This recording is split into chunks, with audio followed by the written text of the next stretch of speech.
आखिर कितने शक्तिशाली थे महाराजा पांडु, जिनके पांचों पुत्रों ने महाभारत के युद्ध में पराक्रम दिखाते हुए कौरवों पर जीत हासिल की। क्या सच में राजा पांडु पितामह भीष्म के समान ही पराक्रमी थे? आप देख रहे हैं मिस्टीरियस हिंदू। तो चलिए अब करते हैं ज्ञान की बात। वीडियो में आगे बढ़ने से पहले हमारे चैनल को सब्सक्राइब अवश्य करें और बेल आइकन जरूर दबाएं। साथ ही कमेंट बॉक्स में राजा पांडु अमर रहे अवश्य लिखिएगा। महाभारत के आदि पर्व अध्याय 104 में बताया गया है, जब सत्यवती के पुत्र विचित्रवीर्य मृत्यु को प्राप्त हुए तो पितामह भीष्म और राजमाता सत्यवती की आज्ञा से कुरुवंश को आगे बढ़ाने के लिए महल में महर्षि वेदव्यास को आमंत्रित किया गया, ताकि विचित्रवीर्य की पत्नियों के गर्भ से संतानों का जन्म हो सके। महर्षि वेदव्यास जी के महल में सबसे पहले अंबिका को भेजा गया, लेकिन अंबिका ने महर्षि वेदव्यास जी के काले रंग को देखकर अपने नेत्र बंद कर लिए और नियोग विधि के बाद जब व्यास जी महल से बाहर निकले तब सत्यवती ने आकर उनसे पूछा, बेटा क्या अंबिका के गर्भ से कोई गुणवान राजकुमार जन्म लेगा? तब व्यास जी ने कहा, माता अंबिका के संतान 10,000 हाथियों के समान बलवान, महापराक्रमी और बुद्धिमान होगी, लेकिन उन्होंने अपने नेत्र बंद कर लिए थे, जिस वजह से उनका बालक अंधा होगा। सत्यवती ने कहा कि कुरुवंश का राजा अंधा कैसे हो सकता है, इसीलिए पिता के वंश को आगे बढ़ाने के लिए कोई और राजकुमार होना चाहिए। इसीलिए इसके बाद महर्षि वेदव्यास जी के महल में स्वयं अंबालिका को भेजा गया, लेकिन महर्षि व्यास को देखकर अंबालिका भी कांतिहीन और पांडु वर्ण की हो गई, यानी कि पीली पड़ गई। तब व्यास जी ने कहा, अंबिका तुम मुझे देखकर पांडु वर्ण की हो गई, इसीलिए तुम्हारा ये पुत्र पांडु रंग का ही होगा और इस बालक का नाम भी संसार में पांडु ही होगा। ऐसा कहकर मुनि श्रेष्ठ वहां से चले गए। समय बीतने के बाद अंबालिका के गर्भ से एक पांडु वर्ण के पुत्र का जन्म हुआ। यही महाराज पांडु थे और आगे चलकर इन्हीं के पुत्र 5 पांडव हुए। अंबिका की कोख से धृतराष्ट्र का जन्म हुआ। दूसरे प्रयास के लिए जब महारानी सत्यवती ने अंबिका को भेजा तो अंबिका ने अपनी जगह एक दासी को वेदव्यास जी के पास भेज दिया। तो दासी से ही कुरुवंश को एक और पुत्र की प्राप्ति हुई, जो बड़े ही महात्मा ज्ञानी विदुर कहलाए। महाभारत के अनुसार इन तीनों भाइयों का भीष्म पितामह ने ही पालन पोषण किया। उन्होंने ही उन्हें सब संस्कार करवाए और ब्रह्मचार्य व्रत के पालन और वेदों के ज्ञान के बाद जब वह सभी युवावस्था को प्राप्त हुए तो उन्हें धनुर्विद्या, घोड़ों की सवारी, गदा युद्ध, मल्ल युद्ध, ढाल तलवार के प्रयोग, गज शिक्षा तथा नीति शिक्षा दिलवाई गई। महाराज पांडु धनुर्विद्या में सभी मनुष्यों से सबसे बढ़ चढ़कर पराक्रमी थे। वहीं धृतराष्ट्र अंधे होने के बावजूद भी बेहद ही शक्तिशाली थे और विदुर जी पराशर होने की वजह से राजा नहीं बने, इसीलिए पांडु को ही आगे चलकर राजा बनाया गया और विदुर को महामंत्री नियुक्त किया गया। वहीं बाद में राजा कुंती भोज के यहाँ पर स्वयंवर में उनकी पुत्री प्रथा यानी कि कुंती ने सब राजाओं के बीच रंगमंच पर बैठे हुए पांडु का वरण कर लिया। इसके बाद भीष्म ने ही राजा पांडु का दूसरा विवाह मद्रराज की कन्या माद्री से करवाया था। महाराज पांडु अपनी दोनों पत्नियों कुंती और माद्री के साथ विहार करने लगे और इसके बाद उन्होंने समूची पृथ्वी पर विजय प्राप्त करने की इच्छा से और अपनी सेना के साथ राजधानी का विस्तार करने के लिए बाहर निकले। पराक्रमी राजा पांडु ने सबसे पहले भारी सेना के साथ मगध देश में चढ़ाई की और मगध के राजा धीर्थ को मारकर मगध की भारी खजाना और साथ ही वाहन हासिल किए। इसके बाद महाराजा पांडु ने मिथिला पर चढ़ाई की और विदेह वंशी क्षत्रियों को युद्ध में हराकर काशी और पुंड देशों पर विजय प्राप्त की। इसी तरह अपने बाहुबल और पराक्रम से महाराजा पांडु कुरुवंश कुल के यश का विस्तार करने लगे। उस समय राजा पांडु के बाणों का उत्तर किसी के पास नहीं था। बहुत से राजा उनके बाणों से भस्म हो गए। कई देशों की सेनाओं को उन्होंने धूल चटा दी।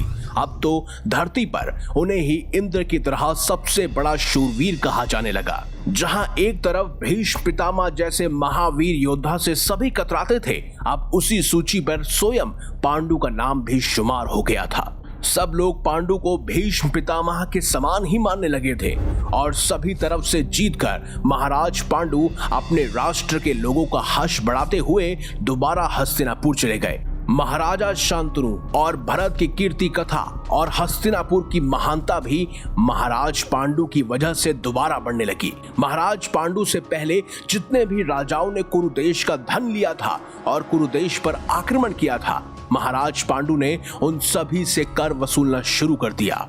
उन्होंने अपनी दिग्विजय यात्रा में संपूर्ण धरती को जीत ही लिया था। अपनी दिग्विजय के बाद जब राजा पांडु महल लौटे तो अपने बाहुबल से जीते हुए धन को उन्होंने भीष्म पितामह, माता सत्यवती और अपनी माता अंबिका और अंबालिका को भेंट किया।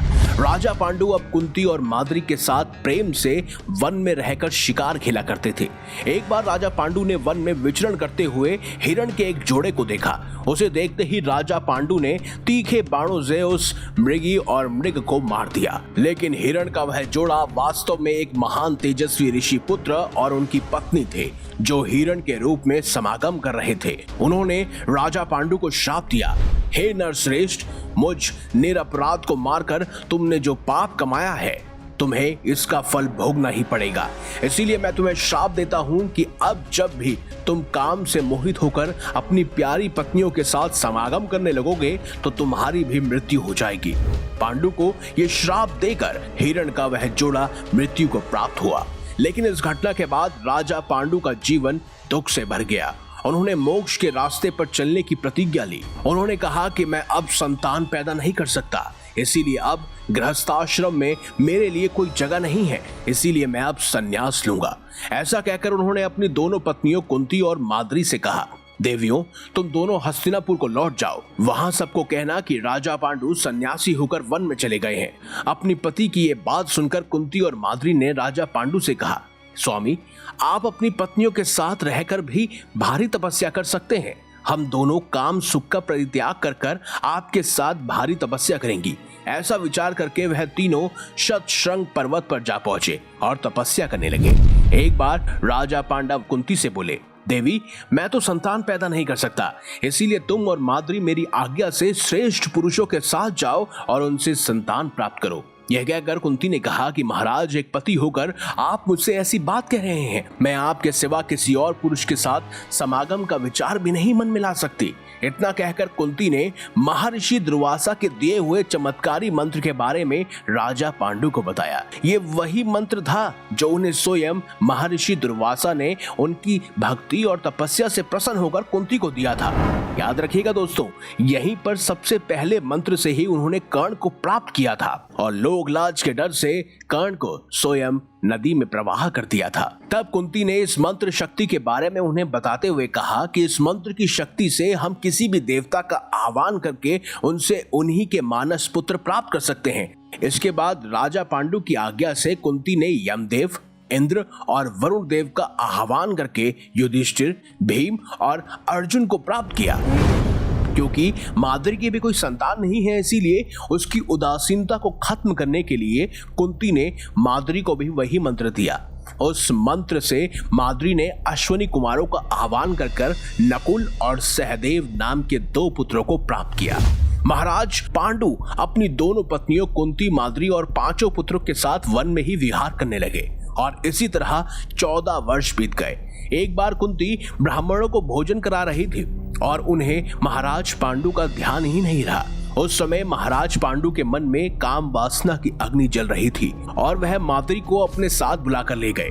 उन्हें मृग रूपधारी मुनि के श्राप का विचार नहीं रहा और महाराज पांडु ने अपनी धर्म पत्नी माद्री के साथ समागम कर लिया और श्राप के चलते महापराक्रमी राजा पांडु की मृत्यु हो गई। जिसके बाद पांडु की यशवनी धर्मपत्नी माद्री भी उनके साथ सती हुई और सभी क्रियाओं को पूरा करने के बाद कुंती 5 पांडवों को लेकर वापस हस्तिनापुर चली गई।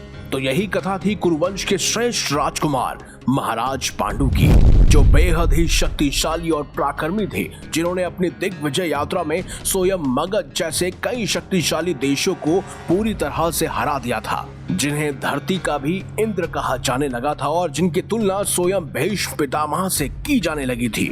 कहते हैं उस समय भीष्म पितामह को कोई नहीं हरा सकता था, लेकिन सोचिए जब राजा पांडु को भीष्म पितामह के समान ही माने जाने लगा तो वो कितने शक्तिशाली होंगे। राजा पांडु के बारे में आपके क्या विचार हैं कमेंट बॉक्स में हमें अवश्य बताएं। अगर आपको ये वीडियो अच्छी लगी है तो इसे लाइक कीजिए, हमारे चैनल को सब्सक्राइब कीजिए और ज्यादा से ज्यादा शेयर भी कीजिए। तो मिलेंगे अगली बार एक नई खास वीडियो के साथ। अब तक देखते रहिए संपूर्ण ज्ञान का केंद्र बिंदु मिस्टीरियस हिंदू।